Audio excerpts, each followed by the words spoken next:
അങ്ങനെയുള്ള 4 ആളുകളെയും കൂട്ടി, അനുചരന്മാരെയും കൂട്ടി വിഭീഷണൻ അവിടെ ചെന്നു എന്നാണ്.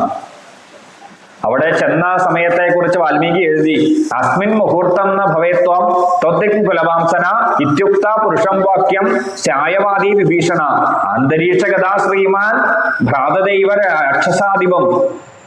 അവിടെ ശ്രീമാൻ എന്ന് വിഭീഷണനെ വാൽമീകി സൂചിപ്പിക്കുന്നുണ്ട്. വളരെ വിശേഷപ്പെട്ട ഒരു ഭാഗമാണത്. എന്തുകൊണ്ടെന്നാൽ വിഭീഷണൻ ചെന്ന് ഭഗവാന്റെ കിങ്കരനായിട്ട്, ഭഗവാന്റെ ദാസനായിട്ട് മാറിയ ശേഷം ശ്രീമാൻ എന്ന് വിളിച്ചാൽ അതിനെ നമുക്ക് അംഗീകരിക്കാം. ശ്രീയപ്പതിയായിരിക്കുന്ന ഭഗവാന്റെ സമീപത്ത് ചെന്ന് ഭഗവാന്റെ പ്രസാദം ലഭിച്ചാൽ ശ്രീ മഹാലക്ഷ്മി നമ്മളുടെ കൂടെയുണ്ട്, അതുകൊണ്ട് ശ്രീമാൻ എന്ന് നമുക്ക് വിളിക്കാം. പക്ഷെ എന്താ ചെല്ലുന്ന വഴിയിലേക്ക് അങ്ങനെ പറഞ്ഞതെന്ന് പറയുന്നത്, ഈശ്വര സന്നിധിയിലേക്ക് പോകാൻ നമ്മൾ വിചാരിച്ചാൽ, മനസ്സുകൊണ്ട് വിചാരിച്ചാൽ അപ്പൊ തന്നെ ശരണാഗതിയായി എന്നാണ് അതിന്റെ വ്യാഖ്യാനം. അങ്ങനെ ഈ ഒരു ശ്ലോകത്തെ, ഈ ഒരു ഭാഗത്തെ വളരെ വിശേഷപ്പെട്ട കവിതാർഹിക സിംഹായ കല്യാണ ഗുണശാലിനെ ശ്രീമദ് വെങ്കടനാഥാര്യ വന്ദേ വേദാന്ത ഗുരവേ നമ എന്നറിയപ്പെടുന്ന വേദാന്ത ദേശികൻ 12ാം നൂറ്റാണ്ടിൽ ജനിച്ചിരുന്ന 700-750 വർഷങ്ങൾക്ക് മുമ്പ് രചിക്കപ്പെട്ട വളരെ വിശേഷപ്പെട്ട ഒരു ഗ്രന്ഥമുണ്ട്, അഭയപ്രദാന സാരം. ഇതൊക്കെയാണ് ശരിക്കും നമ്മുടെ അധ്യാത്മ മാർഗത്തിൽ സഞ്ചരിക്കുമ്പോൾ നമ്മൾ പഠിക്കേണ്ടത്.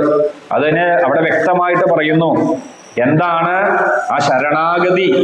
സ്യേഹം പരുഷ്യസ്തേന ദാസവച്ചാവമാനിത ത്യക്ത പുത്രാംശധാരാംശ രാഘവം ശരണം ഗത എന്ന വളരെ വിശേഷപ്പെട്ട ആ ശ്ലോകത്തോടുകൂടി രാഘവനെ ഇതാ ഞാൻ ശരണം പ്രാപിക്കുന്നു എന്ന് അവിടെ വിഭീഷണൻ വന്ന് പറഞ്ഞു. രാമൻ എത്തിച്ചേർന്നത് വാനര സൈന്യത്തോടു കൂടിയ മിത്രമായിരിക്കുന്ന സുഗ്രീവൻ ഉൾപ്പെടെ. അപ്പൊ തന്നെ വന്ന് എന്റെ കൂടെ നിന്നോളാൻ രാമന് പറയാൻ പറ്റില്ല. എല്ലാവരെയും വിളിച്ചു, ഓരോരുത്തരുടെ അഭിപ്രായം ചോദിച്ചു. അങ്ങനെ ഓരോരുത്തരും അഭിപ്രായം പറയുന്ന കൂട്ടത്തില് നീലനും നളനും ഒക്കെ അഭിപ്രായങ്ങൾ പറഞ്ഞു. അവിടെ അംഗദൻ പറഞ്ഞു, ഇവൻ രാക്ഷസനാണ്, തന്റെ സഹോദരനായിരിക്കുന്ന രാവണനെ ഉപേക്ഷിച്ച് വന്നതാണ്, അതുകൊണ്ട് ഇവൻ പറഞ്ഞത് കൊണ്ട് ഇവനെ സ്വീകരിക്കാൻ പറ്റില്ല, പരീക്ഷ നടത്തി നമുക്ക് നോക്കാം, അതിൽ ഇവൻ വിജയിക്കുമെങ്കിൽ ഇവനെ കൂട്ടിച്ചേർക്കാന്ന് പറഞ്ഞു. അങ്ങനെ ഓരോരുത്തരും പറഞ്ഞു. പ്രത്യേകിച്ച് വാനരന്മാര് പറഞ്ഞു, വേണ്ട, ഇവൻ രാക്ഷസനാണ്, ഇവനെ പറഞ്ഞു വിടൂ എന്ന് ബഹളമൊക്കെ ആയി. അപ്പോഴാണ് സുഗ്രീവൻ ഓടി വന്നത്. അവിടെ സുഗ്രീവൻ പറഞ്ഞു, ഒരു തരത്തിലും ഇവനെ നമുക്ക് സ്വീകരിക്കാൻ പറ്റുന്നതല്ല. അപ്പോഴാണ് ഭഗവാൻ എല്ലാവരുടെയും അഭിപ്രായങ്ങളെ കേട്ടു. ഹനുമാനെ അടുത്ത് വിളിച്ചു. ഹനുമാനോട് ചോദിച്ചു, ഹനുമാനെ എന്താ വേണ്ടത്? ഇവൻ നല്ലവനാണോ അതോ മോശക്കാരനാണോ? ഇവനെ സ്വീകരിക്കണോ വേണ്ടയോ എന്ന് ഹനുമാനോട് ചോദിച്ചു. അപ്പൊ ഹനുമാൻ പറഞ്ഞു, മിത്രഭാവേന സംപ്രാപ്തം ന ത്യജേയം കദശ്ചന ദോഷോ യദ്യപി യസ്യ സ്യാത് സാദമേത ഗർഹിതം. അല്ലയോ ഭഗവാനെ, ഈ വിഭീഷണന്റെ മകള് ത്രിജടയാണ് സീതാദേവിക്ക് അവിടെ സഹായത്തിനുള്ളത്. മറ്റുള്ള മുഴുവൻ രാക്ഷസിമാരും സീതയെ മോശപ്പെട്ട വാക്കുകളെ കൊണ്ട് രാവണന് വിധേയമാക്കാൻ പരിശ്രമിക്കുമ്പോ അതിൽ നിന്നും ഒരു ആശ്വാസവാക്ക് കൊടുക്കുന്നത് വിഭീഷണന്റെ മകള് ത്രിജടയാണ്. മാത്രമല്ല, വിഭീഷണൻ എന്നെ അവിടെ വധിക്കാനായിട്ട് നിർദ്ദേശിക്കുന്ന സമയത്ത് ധർമ്മം പറഞ്ഞ് എന്നെ മരണത്തിൽ നിന്നും രക്ഷിച്ചു. രാവണന്റെ ആ വധിക്കുക എന്ന് പറയുന്ന കർമ്മത്തിൽ നിന്നും എന്നെ രക്ഷിച്ചവനാണ് വിഭീഷണൻ. എല്ലാ തരത്തിലുമുള്ള ഒരു ജ്ഞാനിയാണ്, അങ്ങയുടെ ഭക്തനാണ്. അതുകൊണ്ട് വിഭീഷണന്റെ ഉള്ളിൽ നന്മയുണ്ട്, അതുകൊണ്ട് ഭഗവാനെ വിഭീഷണനെ സ്വീകരിക്കാം എന്ന് അവിടെ പറയുന്നു.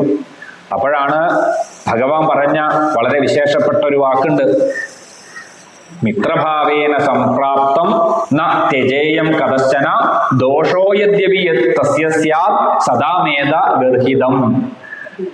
ഹനുമാനെ, ഒരാളിൽ ഗുണമുണ്ട് എന്ന് വിചാരിച്ച് അല്ലെങ്കിൽ ദോഷമുണ്ടോ എന്ന് വിചാരിച്ച് ഇങ്ങനെ ഗുണദോഷങ്ങളെ തിരിഞ്ഞുകൊണ്ടല്ല എൻ്റെ മുന്നില് ഒരാളെ ശരണാഗതിയിൽ ഞാൻ സ്വീകരിക്കുക.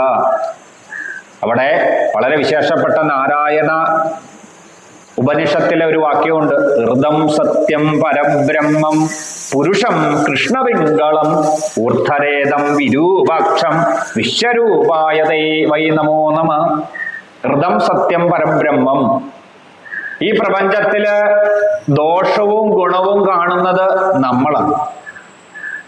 നമുക്ക് ദോഷമെന്ന് തോന്നുന്നത് മറ്റു ചിലർക്ക് ഗുണമാണ്, നമുക്ക് ഗുണമാണെന്ന് തോന്നുന്നത് മറ്റു ചിലർക്ക് ദോഷവുമാണ്. ഇത് വ്യക്തിപരമാണ്.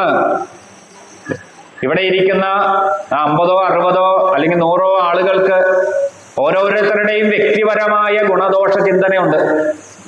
അതൊരിക്കലും ഈശ്വരനിലേക്ക് നമ്മൾ അടിച്ചേൽപ്പിക്കാൻ പാടില്ല.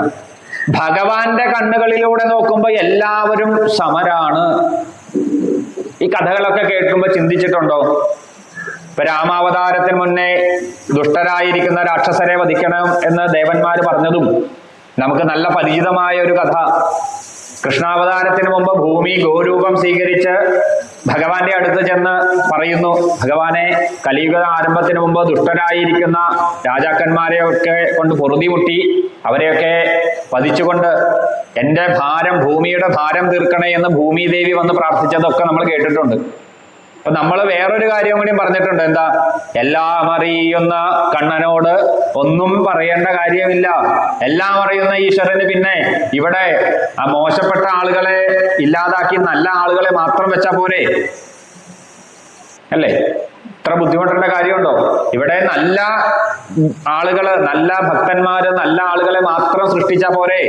എന്തിനാ മോശപ്പെട്ട ആളുകളെ സൃഷ്ടിക്കുന്നത്? അല്ലെങ്കിൽ ഇതിനെയൊക്കെ നമ്മൾ ചെന്ന് പ്രാർത്ഥിച്ചിട്ട് വേണോ? പലരും ഈ ജാബാലിയെ പോലുള്ള പടുവിഡ്ഢിത്തരം പറയും. ഭഗവാനോട് ചെന്ന് പ്രാർത്ഥിക്കുകയൊന്നും വേണ്ട, എല്ലാം ഭഗവാൻ അറിയാം, ഭഗവാൻ എനിക്ക് ആവശ്യമുള്ളതൊക്കെ തന്നിരിക്കും. ആ പറയുന്നതിൽ ഒരു തെറ്റുണ്ട്. അങ്ങനെയാണെങ്കിൽ പിന്നെ ദേവന്മാര് ചെന്ന് പ്രാർത്ഥിക്കേണ്ട കാര്യമുണ്ടോ? ഭൂമിദേവി ചെന്ന് പ്രാർത്ഥിക്കേണ്ട കാര്യമുണ്ടോ? കാരണം എന്താ? അവിടെ ബ്രഹ്മമാണ്.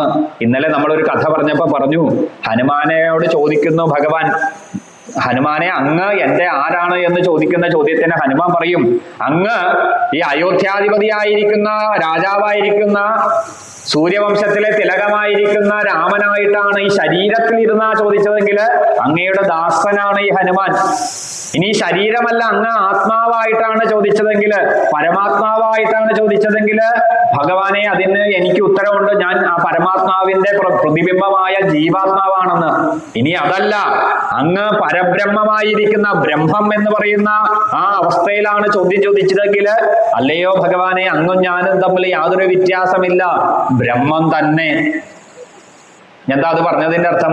ബ്രഹ്മം എന്ന് പറയുന്ന അവസ്ഥയിൽ ലയിച്ചിരിക്കുന്ന ഭഗവാന്റെ യോഗനിദ്രയിലെ ഭഗവാന് ഗുണദോഷങ്ങളില്ല. ഭഗവാൻ ഉണർന്നാൽ മാത്രമേ ഗുണദോഷങ്ങളുള്ളൂ.